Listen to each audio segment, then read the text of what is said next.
ada mitos dan fakta yang beredar lagi, dokter. Ini saya juga cukup kaget terkait mitos dan fakta ini. Tumor otak ini berkaitan dengan keadaan sosial ekonomi seseorang.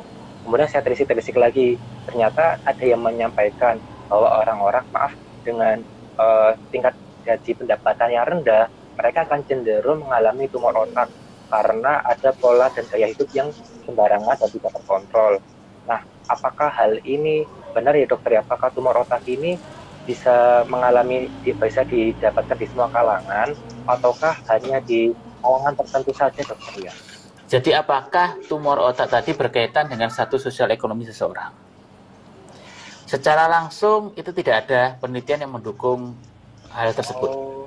Ya, jadi belum ada data yang mensupport bahwa kalau orang dengan sosial ekonomi lebih rendah maka dia akan berisiko lebih banyak mengenai tumor otak. Enggak. Jadi itu bisa mengenai semua lapisan ekonomi, tidak memandang latar belakang. Sebagai contoh, wakil presiden Amerika Serikat itu ada yang kena tumor otak, ada juga anaknya kena tumor otak. Banyak selebritis kita yang kena tumor otak. Kasino itu contohnya kena tumor otak. Ada anaknya beberapa selebriti juga terkena. Berarti itu bukan secara langsung sosial ekonomi itu akan berpengaruh.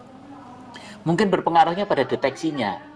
Pada saat akses untuk bisa mendapat fasilitas pemeriksaan itu bisa didapatkan, maka tumor otak itu akan lebih mudah ditemukan, lebih dini ditemukannya, sehingga angkanya akan kelihatan lebih banyak karena akses dia untuk ke fasilitas kesehatan itu lebih baik, begitu.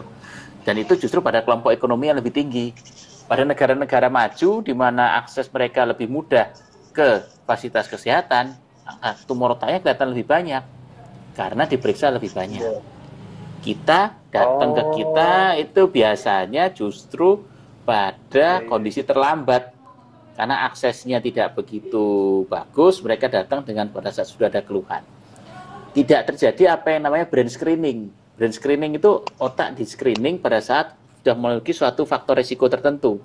Sama seperti kalau CA mama itu kan mamografi tidak dikerjakan menunggu CA-nya muncul, tapi pada saat sudah mulai ada faktor risiko mereka dilakukan pemeriksaan.